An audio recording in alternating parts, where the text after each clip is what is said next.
کے بھی مجھے لگا ہے آج ملکے کے ہاتھ بندھے ہوئے ہیں.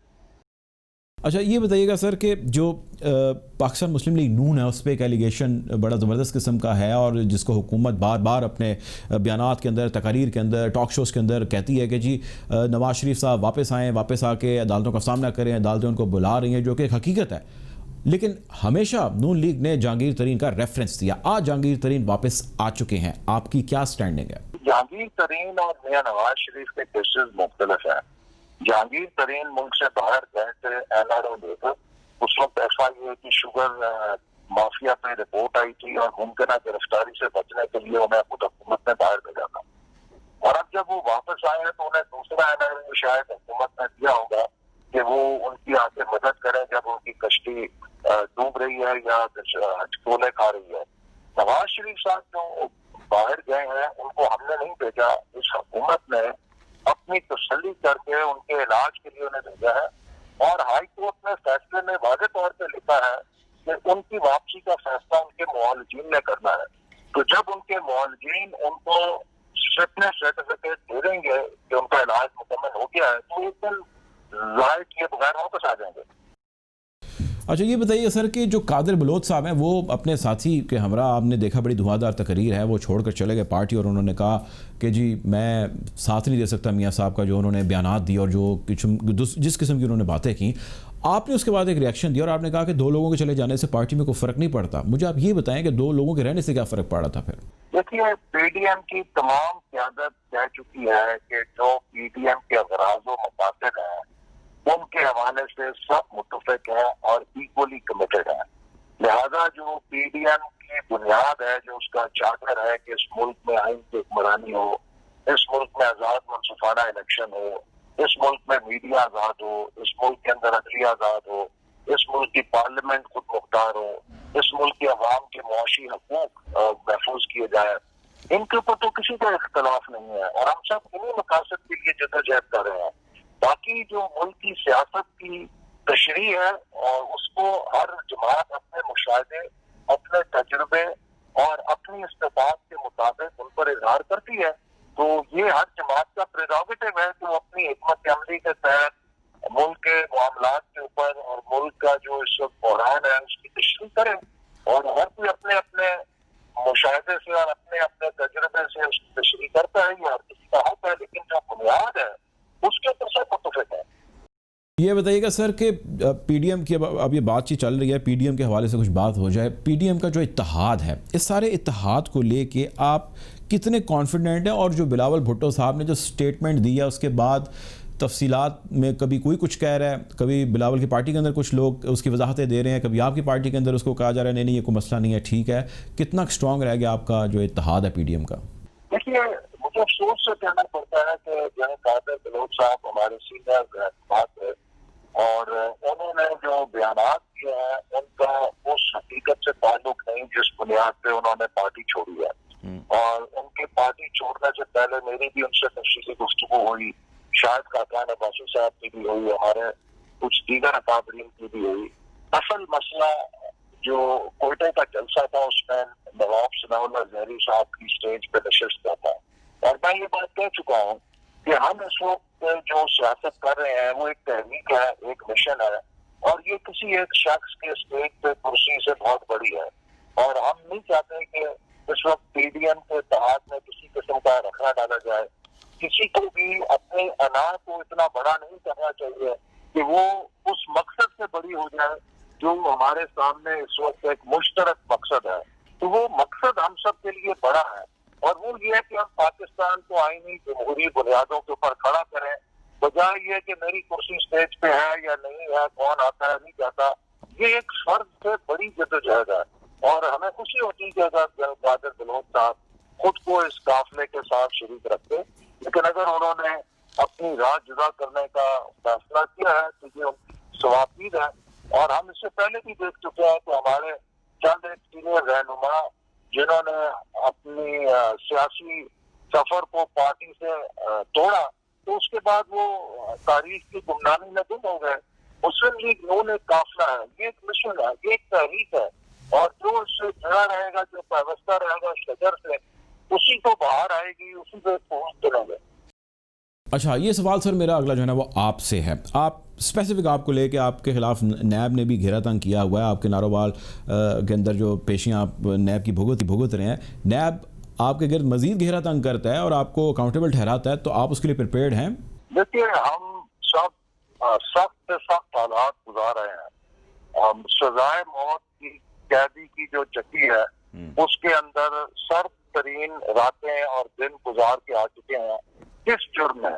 اس جرم میں نہیں کہ کوئی پیسہ بنایا تھا, اس جرم میں کہ ایک کھیلوں کا منصوبہ کیوں بنایا تھا.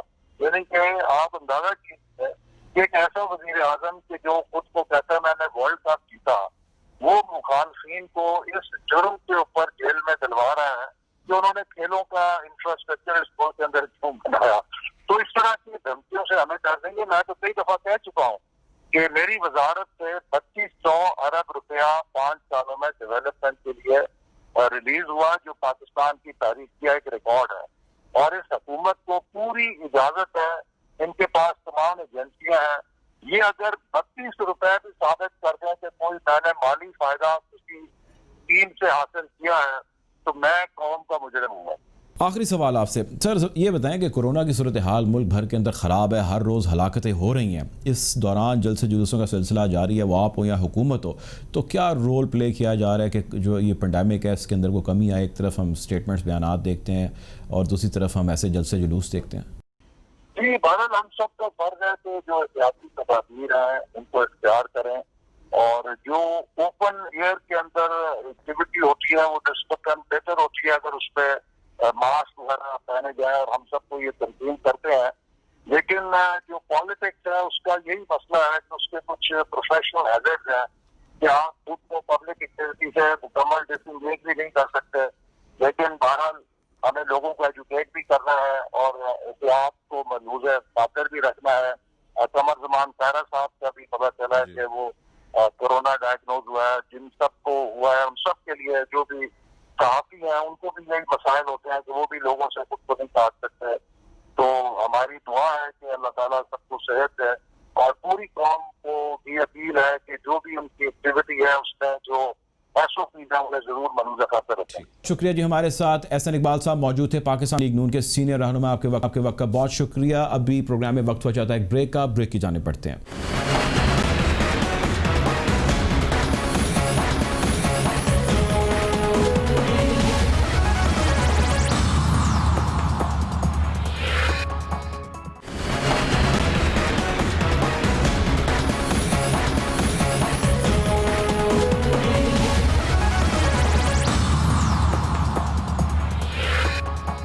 Welcome back after the break. Programme میں ہمیں جوائن کیا ہے سینئر اینالسٹ ہیں, جرنلسٹ ہیں عبدالرؤف صاحب. کسی تعارف کے محتاج نہیں ہیں, ہمارے سینئر ہیں.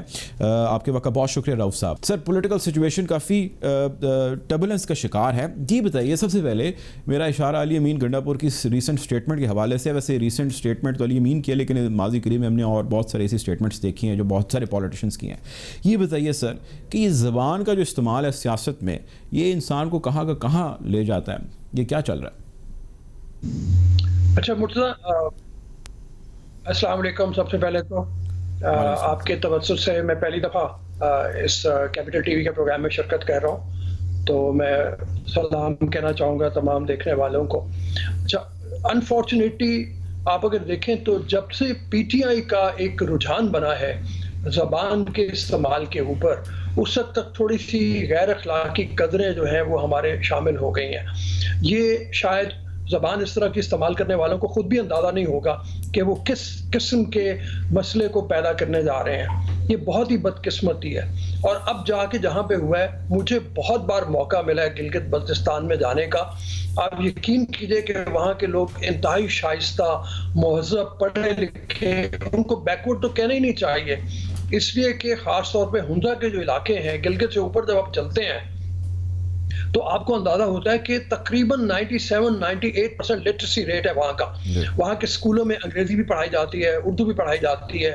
آغا خان سپورٹ پروگرام نے وہاں پہ انقلابی اقدامات کیے. ہمیں پتہ نہیں وہ لوگ کس طرح سے برداشت کر رہے ہیں اس طرح کی زبان کو اور اس طرح کی باتوں کو. اچھا, جب آپ ان سے بات کریں گے مجھے یقین ہے کہ وہ لوگ متنفر ہوں گے ایسی باتوں سے. یہ بات اور ہے کہ ان کا رجحان یہ رہا ہے کہ جو حکومت سینٹر میں ہوتی ہے وہی حکومت وہاں پہ بھی بناتی ہے. لیکن آنے والے دنوں میں ہمیں پتہ چلے گا کہ کیا یہ رجحان اب بھی باقی ہے یا نہیں باقی. ٹریڈیشنلی وہاں پہ اگر دیکھا جائے تو وہاں پہ پیپلز پارٹی کی سپورٹ تھوڑی سی زیادہ رہی ہے, اور وہ مجھے لگتا ہے کہ اب جو بڑی محنت کی ہے وہاں پہ جا کے بلاول نے, شاید اس کا کوئی ان کو پھل ملے. ٹھیک ہے. اچھا یہ بتائیں سر, گلگت بلتستان کی تو چلے ابھی سیاست چل رہی ہے, الیکشن کچھ دن میں ہوں گے, تمام لوگوں کی نظریں اسی پر ہی ہیں, وزیر اعظم نے بھی اعلانات کیے. میں اس سے ہٹ کے کچھ بات کرنا چاہتا ہوں کہ ہمارے ہاں ایک نیشنل لیول پہ جو پالیٹکس ہے وہ بڑی عجیب سے تناؤ کا شکار ہے. آپ دیکھیں ود ان منتھس جو ہے ایک ایسا ویکیوم کریٹ ہو گیا ہے ایتھکس کا کہ ہم اس کو ڈھونڈنے سے بھی نہیں ڈھونڈ پاتے. کوئی ایتھکس نہیں ہے, کوئی تناؤ کے اندر کمی نہیں ہے, شدت کے اندر اضافہ ہوتا جا رہا ہے. وہ حکومتی ترجمان ہو, وہ حکومت کا کوئی بھی وزیر ہو, وہ اپوزیشن ہو, سٹیٹمنٹس ہیں کہ وہ سخت سے سخت اور ذاتی سٹیٹمنٹس آ رہی ہیں. یہ کیا سچویشن ہے سر؟ حکومت کا کام تو بردباری اور چیزوں کو تحمل سے لے کر, اپوزیشن کو تحمل سے لے کر چلنے کا ہے, کہیں پہ کوئی ٹھہراؤ نہیں ہے. جس جگہ پہ پہنچ گئی ہے پالیٹکس ہماری زبان کے لحاظ سے, اس سے آگے کی کوئی چیز نہیں ہے. یعنی آپ جب کسی کو غیر محب وطن, غدار جیسا لفظ استعمال کرنا شروع کر دیں اور پھر دوسری طرف سے بھی جواب اسی طرح کا آ رہا ہو, تو اس سے آگے کی کوئی چیز نہیں رہ جاتی باقی. اس کے بعد کیا ہوگا؟ یعنی یہ کہا جائے کہ جناب کافر ہیں, مسلمان ہی نہیں ہے سرے سے, اس طرح کے الزامات بھی اب لگنے کو شاید رہ گئے ہیں باقی. تو میرے خیال میں یہ ہونا نہیں چاہیے تھا, چاہے حکومت کی طرف سے غداری کے جو القابات اور جو عنوان بنائے گئے ہیں یہ بھی نہیں ہونا چاہیے تھا, اور دوسری طرف سے بھی نہیں ہونا چاہیے تھا. لیکن ایک لحاظ سے پازیٹیوٹی میں دیکھتا ہوں. پازیٹیوٹی یہ ہے کہ جب آپ کسی کو انتہا پہ پہنچا دیں, جب آپ خود بھی انتہا پہ پہنچ جائیں, تو پھر اسے بیک ٹریک کرنا ہے, آپ کو واپس آنا ہے. تو شاید اب یہ ہو کہ ون سٹیپ بیک ہر ایک کو کرنا پڑے گا, اس کے بغیر کوئی حل نہیں ہے یہاں پہ. کیونکہ یہ چیز اگر شدت اختیار کرتی ہے تو خدا نہ خواستہ بہت بری صورتحال ہوگی. میرے خیال میں تمام پارٹیز کو بیٹھ کے اس کے بارے میں کئی طرح کے اقدامات کرنے کی ضرورت ہے. ایک تو یہ اقدام کرنے کی ضرورت ہے کہ اس اخلاقی قدروں کے اوپر یہ طے کر لیں کہ ہم نے اس طرح کی زبان استعمال نہیں کرنی, کیونکہ جواب بھی اسی طرح کا آئے گا. اور دوسرے یہ طے کر لیں کہ جناب تمام لوگ جو ہیں وہ محب وطن ہیں, اس میں کوئی ایسی بات نہیں ہے, اپنی ڈیمانڈز کر رہے ہیں. ڈیمانڈ کرنا ہمارے ملک میں ایک روایت بھی رہی ہے. جب ڈیمانڈز آئی ہیں تو ہم نے یہ القابات دیے ہیں لوگوں کو کہ تم غدار ہو, اور کل کے غدار پھر حکومت میں آ جاتے ہیں, حکومت والے دوبارہ غدار ہو جاتے ہیں. اب 3 دفعہ پرائم منسٹر بنا ہوا آدمی, تو کیا اس ملک پہ غدار حکومت کرتا رہے؟ یا اگر فرض کیا یہ چیز پیپلز پارٹی کے اوپر بھی آ جائے, پیپلز پارٹی کے بہت سے لوگوں کے اوپر بھی اس طرح کی شکایتیں آئی ہیں, ANP کے تو بہت سے لوگ ایسے ہیں جن کو اس طرح کے القابات ملتے رہے ہیں. تو میرے خیال میں یہ شدت رہے گی نہیں. باقی مجھے کم از کم یہ لگتا ہے خود ریئلائز کرنا پڑے گا ان تمام لوگوں کو کہ ہمیں ون سٹیپ بیک کرنا ہے, اور چاہے وہ ہمارے ادارے ہوں, چاہے وہ ریاستی ادارے ہوں, چاہے وہ سیاست کے ادارے ہوں, ان سب کو اس بیٹھ کے حل کرنا چاہیے. مفاہمت کی سیاست کی طرف ہمیں چلنا چاہیے, نہیں تو بہت نقصان ہو جائے گا. دیکھیں سر, جو گورنمنٹ ہے اس کا رول ہمیشہ تصور ہی کیا جاتا ہے کہ وہ ایک بڑے بھائی کا رول ادا کرے گی. اپوزیشن کا ظاہر کام ہے ان کے کاموں پر تنقید کرنا, بردباری سے لے کر چلنا معاملات کو. حکومت کی اولین ترجیحات سیاسی ترجیحات میں سے ہوتا ہے. آپ کو لگتا ہے کہ گورنمنٹ اس کے اندر فیل نہیں ہو رہی, بری طرح فیل ہو رہی ہے؟ دیکھو, آپ نے جو بات کی وہ بھی صحیح ہے, لیکن میں جیسے بات پہلے کر رہا ہوں اس کے بارے میں یہ سوچا تھا, یہ جو اگر ذمہ داری کی بات کی جائے نا, تو سب سے بڑی ذمہ داری خود حکومت کے اوپر آتی ہے, اور عمران خان صاحب کے اوپر سب سے زیادہ آتی ہے. میں تو پہلے یہ بات کہوں گا کہ عمران خان کی سپیچز دن بدن تلخ ہوتی چلی جا رہی ہیں.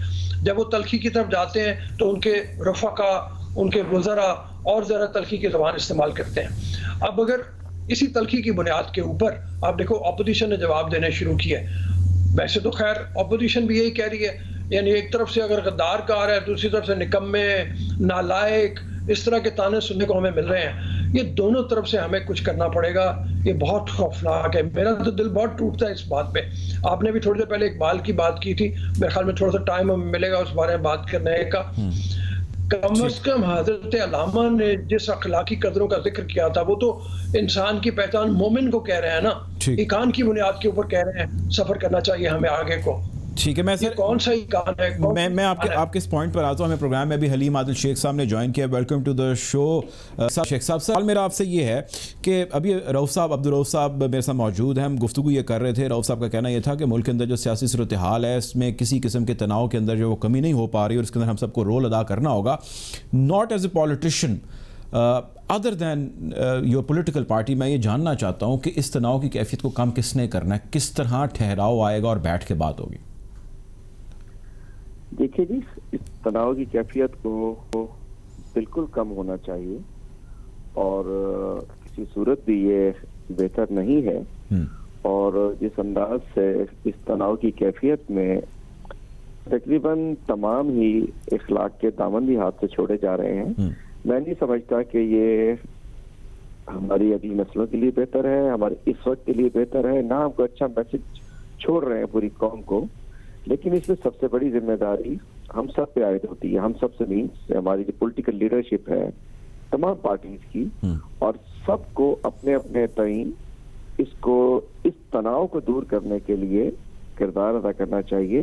لیکن ایشو یہ ہوتا ہے کہ جب تناؤ کی بات کرنے کی جاتی ہے کہ جی ٹھیک ہے, بات ہم تو کہتے ہیں ہم بات کر سکتے ہیں without NRO, without corruption cases جو ملک سے لوٹ مار ہوئی ہے, اس پہ بات نہ کریں. آ جائیں سیاسی اخلاقیات پہ بات کر لیں اور بات کر لیں, تمام پولیٹیکل ایشوز کے اوپر بات کر لیں, پورے ملک کے ایشوز پہ بات کر لیں. کیا صحیح ہے, کیا غلط ہے, کیا امینڈمنٹس ہونی چاہیے, کیا قانون سازی ہونی چاہیے, اس پہ بات کر لیں. دیکھیں جب ہر چیز کو FATF بھی ہو اس کو بھی نیب کے ساتھ کیسز کے ساتھ اٹیچ کر دیا جاتا ہے. نیب میں ترامیم کی بات ہو تو 34 ترامیم وہی ہو جاتی جس میں ان کی جان چھٹتی ہو. ہر چیز کو جب باندھ دیا جاتا ہے کرپشن کیسز سے, چھٹکارے سے, تو بات یہ کہ وہ چیزیں آگے بڑھتی نہیں ہیں. اچھا, تبھی تناؤ پیدا ہوتا ہے. تو میرا خیال ہے کہ ایک کورس ہے, وہ ایک لیگل کورس ہے, نیب ایک الگ ادارہ ہے, اس کو الگ چلنے دیا جائے. باقی پولیٹیکل ایشوز پہ ملک کے حوالے سے ہم ڈائیلاگ کرنے کو تیار ہیں, بیٹھنے کو تیار ہیں, بات کرنے. اپوزیشن سر یہ نہیں کہتی جو آپ کہہ رہے ہیں. اپوزیشن کا یہ کہنا ہے کہ حکومت ہمارے ساتھ بیٹھنے کو ہی نہیں تیار, اور اپوزیشن کا یہ بھی کہنا ہے, آپ نے 12 دفعہ ایسی اسٹیٹمنٹس دیکھی ہیں اور اس کو آپ نے کاؤنٹر کیا. وہ یہ کہتے ہیں کہ ہم کسی قسم کا NRO نہیں مانگ رہے, یہ ان کی غلط فہمی ہے, غلط بیانی ہے ان کی. وہ یہ کہہ رہے ہیں, آپ یہ کہہ رہے ہیں کہ ہم بیٹھ کے NRO کے علاوہ بات کرنے کے لیے تیار ہیں. بات تو وہیں کی وہیں آ گئی.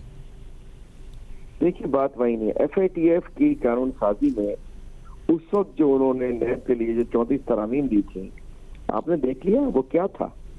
وہ کیا تھا, منی لانڈرنگ کو بھی چھوڑ دو, اس کو بھی چھوڑ دو, اتنے 10 سال پرانے کو بھی چھوڑ دو. وہ کیا تھا, وہ تو بلیک اینڈ وائٹ میں ہے نا جی.